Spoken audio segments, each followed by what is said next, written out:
The 0-2 pitch, swing and a miss, struck him out.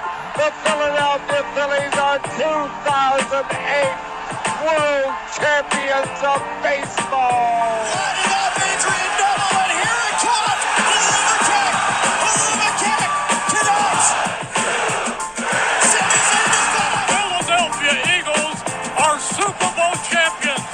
Eagles fans everywhere, this is for you. All right, we are back. Going no script for today because what the heck do I even say about the game that happened on Sunday? But before getting into that, as I'm recording this episode, and as soon as I finish, I'm going to go watch the Phillies game. Even though, these episodes usually don't take more than 15 seconds, but hopefully this doesn't take too long.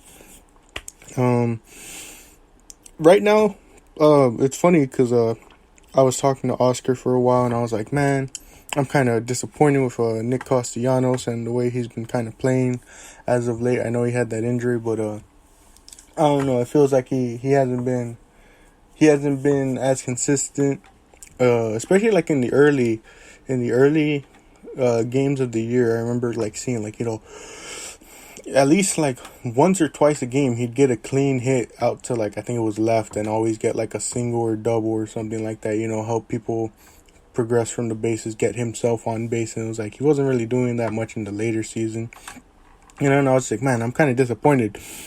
And then next thing you know, he got what did he get? Let me check the play-by-play, because I got the notification, but he singled to left, which allowed for Hoskins and Sosa to score and allow Harper to go to second. That man is insane. What else did he do? He doubled to deep right in the top of the third, and then when Segura singled to center, that allowed him to score. And then I feel like there was one. Oh, Castellanos singled to right, which allowed JT Realmuto to score. So he's been insane this first game against Atlanta at Atlanta, but they're barely in the bottom of the fourth. Don't want to count things up too soon, but they're up 6-1. Funny enough, I said they just need to take one game in Atlanta, force them to go to Philly, and be in that atmosphere, and things could definitely shift their way. But looking towards the NFL, talk about one of the most boring Thursday night football games between the Broncos and the Colts. I seriously don't know what's going on with the Broncos, man. They just completely blow me away with the stuff that they do. And that final play, was it a 4th and 1? Because I have a point to make. Let's see. The final play of the game was a 4th and 1. Coincidentally, Monday Night Football's game against the Raiders and the Chiefs came down to a 4th and 1 as well. And you're probably wondering, why am I stressing this whole 4th and 1 thing? And it's because you would think, being undefeated, teams would be watching the tape of the Philadelphia Eagles and would take note and notice anytime they are on a and one situation, whether it's first, second, no, of course it wouldn't be first, what am I saying? Second, third, or fourth down. What are the Eagles doing on 4th and 1? They're running a quarterback sneak, and it always works. Literally, Jason Kelsey said it himself on that podcast. It has like an 80+% chance of success rate, and more teams don't do it. They pass the ball on 4th and 1. I get it, you with all timeouts and stuff, and all that, but and having to conserve play clock, but literally, the 2 times Jalen Hurts scored this Sunday was through a quarterback sneak. I don't get why more teams don't do it. It's literally almost like a guarantee you get it. The Bills completely blew out the Steelers 38-3. So much so that I saw apparently certain channels switched game coverage after they had gone up a ton. What else were some surprises? The Patriots completely shut out the Lions 29-0. That's crazy. The Saints beat the Seahawks on their quest to beat all the bird teams in one season. They beat the Falcons. They beat the Seahawks. They have up next. They have, who's the other bird team? Because I know they have the Eagles and then Ravens. They have one more bird team. Who's that? Oh, the Cardinals. Yeah. The Ravens won a close one with the Bengals. I didn't see too much about that one. The 49ers beat the Panthers so badly that they finally fired Matt Rule. The Bucks, we'll get into that later. The Jets beat the Dolphins 40-17, and that's because Teddy Bridgewater went out of the game after an injury and had to go through concussion protocol, and there was no putting him back in this time, Miami, and that kind of brings my main point of I think everyone in the league should hate Miami now, because as we saw both on Monday Night Football and in the Bucks-Falcons game, two terrible roughing the passer calls that I just couldn't believe it. Now, what's it all because of? The fact of how the Dolphins real badly wanted to screw up the whole Tua situation. Like, my goodness, man. I heard the ref saying, like, oh, he used his full body weight. What do you expect these 300-plus pound defensive linemen to do? To just, as soon as they go for the sack on the guy, as soon as they, like, you can't even be like, oh, I'm taking him down to the ground. Okay, let me let off the pressure. Because we've seen so many guys escape from the sack like that. When we thought they were down, they've escaped and gone out. What do you expect these guys to do, man? Might as well just tell them, oh, it's two-hand touch at this point. It was completely bogus, the hit that they called on oh my gosh, what's his name? Chris Jones, I think it was. And I forget who was the one that got called in the Bucks game, but it was like, my goodness, how are you making those calls, man? And it's all because of the Dolphins, you know, because of that one hit that happened on Tua, where it wasn't even that bad of a hit, but because of what it did to him, and because of how badly the Dolphins handled it, it's like, no, now we need to protect the quarterbacks even more. But yet, do we see any other protection for all the other positions in football? Yeah, it really annoys me that that's happening. The Giants beat the Packers and are surprisingly 4-1, along with the Cowboys who beat the Rams and they're 4-1. NFC least no more? Question mark. It's real crazy to see what a good coach can do for Daniel Jones, and it's crazy to see the Cowboys just do this good with Cooper Rush. But yeah, we'll get into all that later because we move on to the main subject, of course. The Philadelphia Eagles taking on the Arizona Cardinals. And like I said earlier, I couldn't even type up a script because I didn't even know what to write for this game. Like, this was technically, I guess you could say, like Jalen Hurts' first, like, bad game in terms of the standard he set for himself this season. Like, he obviously had a good amount of yards, 26 of 36 for 239 yards. He was sacked twice. You know, that's not bad looking at the stat sheet. You know, he basically kind of matched Kyler Murray, who had 250 yards, but he had one throwing touchdown and one interception. And was sacked once, but he kind of matched him. But like, there was a couple times watching that game where you were just like looking at him playing, looking at some of the throws he was making, some of the runs he was making, and like some of them were good, but other times you were just like, what is this guy doing? Like, I don't know. It wasn't the best game as per the standards that we've seen himself set this season. But you know, the rushing game still got it going. He had 15 carries for 61 yards and 2 touchdowns. Miles Sanders had 15 carries for 58 yards. Kenneth Gainwell 3 of 20. Really good there. And the offensive line, despite missing some pieces, still held up pretty well. Obviously, they had the 2 sacks, but other than that, they've held up pretty well. Allowed the rushing game to be what it was. The receiving game, Dallas Goedert, another great game. 8 receptions for 95 yards. Devontae Smith, 10 receptions for 87 yards. A.J. Brown, 3 for 32. They honestly should have kept going to him more because early on in the game, my goodness, was he abusing his man? Because I think he said someone was out with injury, and so they had this one, I guess, like backup on him, and my goodness, was he just toasting that man. They honestly should have kept going, especially in the third and fourth quarter. That should have been that's what it should be. Third and fourth quarter. If obviously he wasn't going off in the first and second, but was showing flashes. The third and fourth quarter is really when you should be forcing that ball to A.J. Brown in aggressive positions, especially if you're up.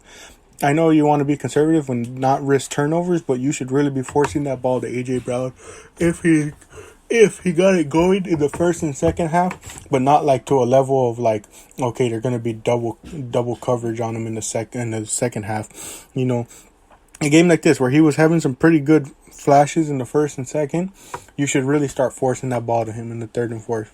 You know, even if he looks covered, A.J. Brown is so physical that, like, you know, that's the reason you have him, for those jump balls, for him to go up and, you know, outstrength his man and bring that ball down.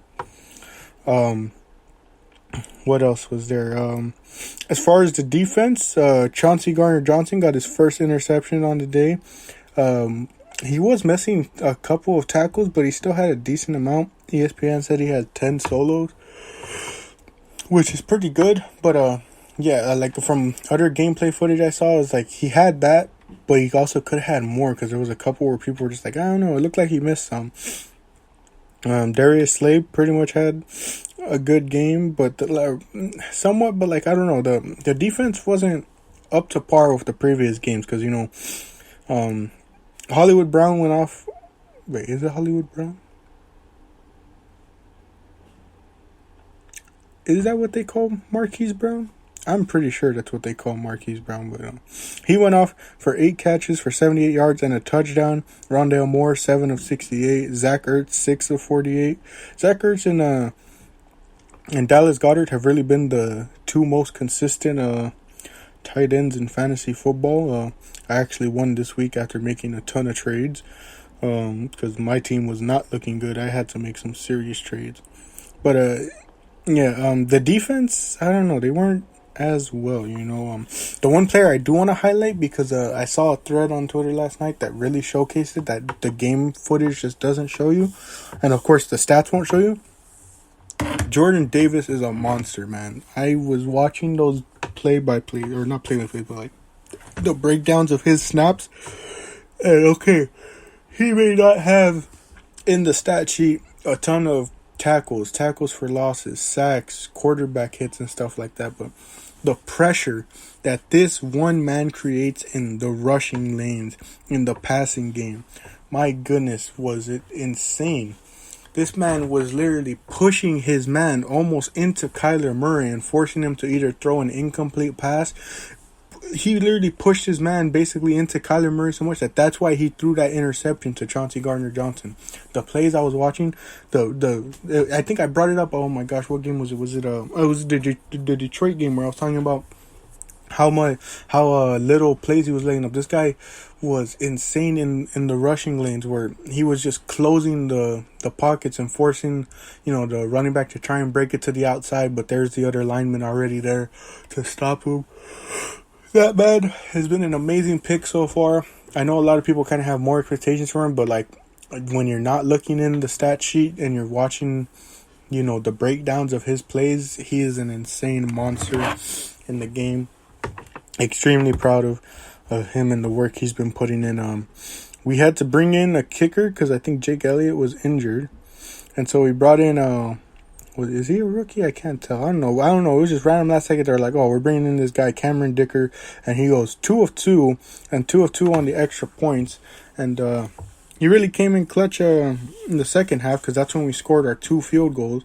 Because classic Eagles, they don't want to do any aggressive scoring in the second half, despite it being a close game this time. It wasn't that they had the lead. It was a close game, and they were still like, no, let's still, you know, keep it close with them. Let's allow them to keep it within distance. Let them tie up the game. We'll go get a field goal. And then they'll be in field goal range, because we couldn't stop them on defense. And luckily they missed the kick, and that gets us to 5-0. And I know a lot of people might want to think I'm sounding, you know, how would you say it, pessimistic, hateful, like I'm hating on the Eagles and stuff, but it's like I just want them to do better. And I've been saying this for like the past 5 games. We finally got to a good team in Arizona. Don't let the record fool you of 2-3. They're a good team. This NFC is wide open, as you've seen, with a lot of the teams underperforming. It's like they could easily take a wild card spot or Can they take the top of the division? I don't know. The NFC West is always a really difficult division, but like still, it's like don't let that record fool you. I know a lot of people are gonna be like, oh, they've played nothing but good team, but like Arizona was like our first good team. Would have struggled even more if they had DeAndre Hopkins, and it's like they basically proved my point where it's like, yeah, they won the game, but look at how close it was, because of the fact that they didn't want to do any aggressiveness in the second half. Stop with the screenplays in the second half. Stop with, the check downs on like second down, when you're still like third and long, second and long. You can't be conservative like this. You gotta be aggressive against better teams like this, because look, Arizona ended up tying it up, and we were lucky to get in field goal position and drain that clock to kick that field goal. And then for what? You drained all that clock? They made their way down the field, and because they missed a kick that didn't go into overtime, and if they had got into overtime, who knows what would have happened? We could be 4-1, and we could be like, oh, that's what we get for not being aggressive. We could have been tied for first in the division with all the other teams like Dallas and New York. Instead of leading this division, we could have been tied. It wasn't a great game, as the title of this video will suggest, which I don't know if people have taken notice. I know my dad has, because I told him I was specifically doing it, but each of these games are named after a song, with mainly it's only really the title corresponding, not necessarily the song, but the title of the song corresponds. And today's is Playing with Fire, because that's exactly what they were doing this game, by not being aggressive, by not keeping their foot on the gas, by not playing to their A game. It's almost like they took a step down, because they were like, oh, while the Cardinals are a good team, let's step down to their level in terms of like record, I guess you could say. I don't know what I'm trying to say, but like, because the Cardinals are a good team, but it's not like they've been playing to the level that the Eagles have the past couple of games. So it's like the Eagles like, oh, let's take a break from that and play at the Cardinals level instead of continuing playing at this pace. And the one thing I'm glad about is that Jalen Hurts has the work ethic and the mentality to recognize that. While a lot of people are happy with 5-0, and obviously he's happy with 5-0, but he said it himself. Don't talk to me about no 5-0, because there's still more games to be played, essentially, and that's what needs to be the main focus. There's more games to be played, and if they continue to play games like this, they're definitely not going to continue to have that O in the loss record, especially next week. As I said, I don't remember if I predicted this one was the one we'd lose. I know I said we'd lose one of the Dallas games because we always split with Dallas.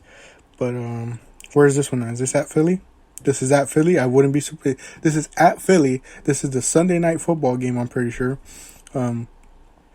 I would not be surprised if they lost this game to Dallas at home, because, that's just kind of what I've come to expect as a Philly fan from them. But I just wouldn't be surprised if that's what they did. They allow Cooper Rush to just feel comfortable in that pocket and not get any pressure. They allow their receivers to get open. They don't be aggressive in either forcing the run with Miles Sanders or A.J. Brown.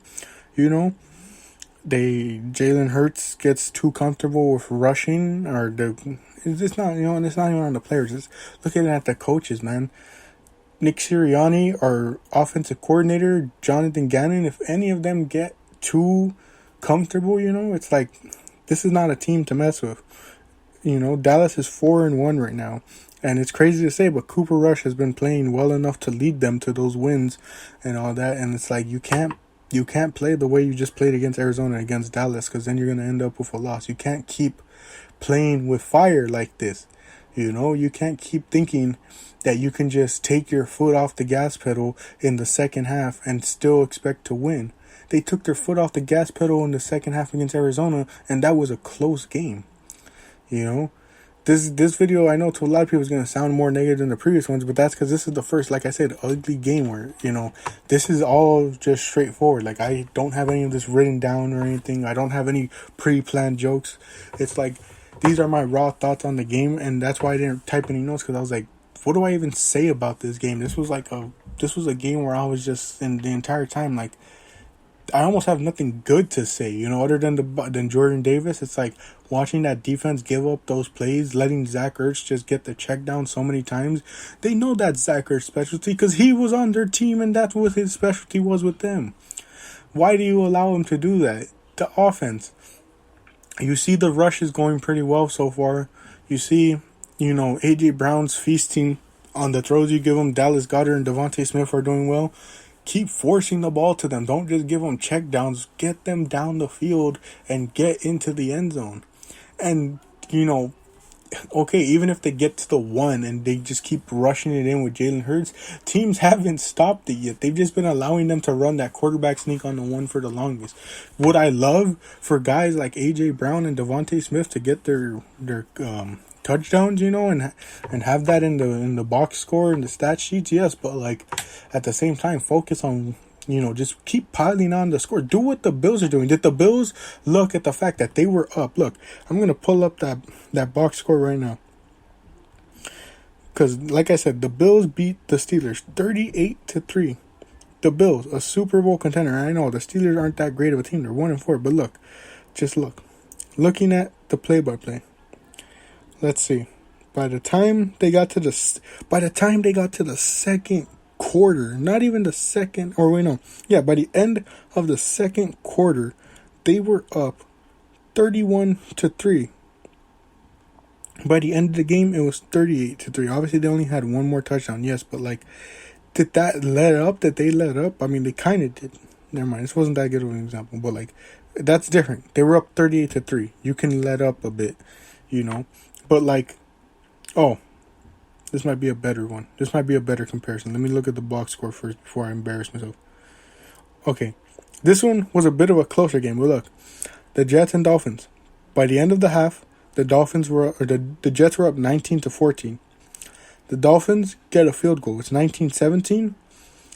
And then a couple plays later, finally, they get a touchdown, 26-17. Then the Dolphins fumble. They take advantage, 33-17. Then they get another touchdown, 40-17. They didn't let up as soon as they started getting that momentum. They did not let up. They didn't let up against a team like like the Dolphins, because even though their two quarterbacks are out, they knew it's like they have the weapons to keep it going. They have Tyreek Hill and Jalen Waddle and their running backs, You can't let them get any type of momentum back, So next week, I don't know, man. I wouldn't be surprised if we lose to Dallas at home, because that's just kind of what I've come to expect with the Phillies. But, I don't even have the outro. So until then, I just say thank you all for joining for another episode of Game Day. As always, that's the main podcast is catchphrase. For this one, it's, remember, even when the going gets tough. What would I say? Man, I forgot. But the main message of it is always going to be, if you fight for your dreams will fight for you. I'll catch y'all later. I got to go eat breakfast and catch this Phillies game. But until the next episode, I'll catch y'all later.